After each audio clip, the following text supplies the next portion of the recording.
தற்போதைய அண்மை செய்தியை பார்த்துக் கொண்டிருக்கிறோம்.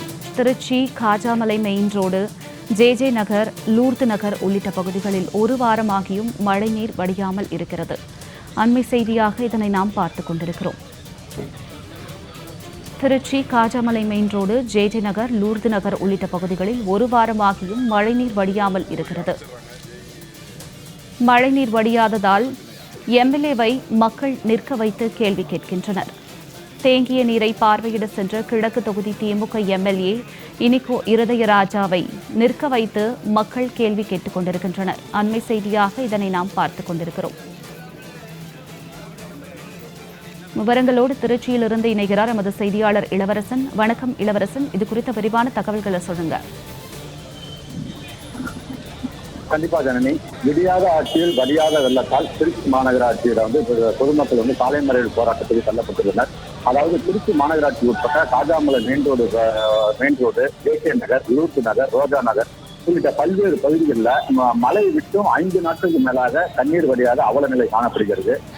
மாநகராட்சியில் சாலைகளில் மட்டும் தண்ணீர் தேங்கி இருப்பதை மின் மோட்டார் வைத்து அதனை பக்கத்தில் உள்ள குடியிருப்பு பகுதியில் தள்ளிவிடுகின்றனர். இதனால் குடியிருப்பு பகுதியில் வடியாமல் தண்ணீர் வீடுகளில் குவிந்து காணப்படுகிறது. இதனை கண்டித்து தான் தற்போது காஜாமலை மெயின் ரோடு பகுதியில் பொதுமக்கள் சாலை மறியல் போராட்டத்தில் ஈடுபட்டனர். இந்த போராட்டத்தில் மக்களுக்கு இந்த அரசு மாநகராட்சியை எங்களை கண்டுகொள்ளவில்லை, குடியிருப்பு பகுதிகளில் தேங்கியுள்ள மழைநீரை திருப்பிவிடுவதாக குற்றச்சாட்டு வைத்தனர். இந்த நிலையில திருச்சி கிழக்கு தொகுதி எம்எல்ஏ இருதராஜ் அந்த பகுதியில் மறியல் இருந்த பொதுமக்களிடம் வந்தார். குறைகள் கேட்பதாக வந்த நிலையில பொதுமக்கள் கிழக்கு தொகுதி எம்எல்ஏ இருதராஜிடம் தராமரியாக கேள்வி எழுப்பினர். இத்தனை நாட்களாக எங்கே போனீர்கள், தண்ணீர் தேங்கி உள்ளது, ஏன் குடியிருக்க திருப்பி என கேள்வி வைத்து குற்றம் சாட்டிய நிலையில் அதற்கு மேல் பொதுமக்களிடம் பதில் சொல்ல முடியாமல் திருச்சி கிழக்கு தொகுதி சட்டமன்ற உறுப்பினர் இருதராஜ் அங்கிருந்து நைசாக நலிவு சென்று விட்டார்.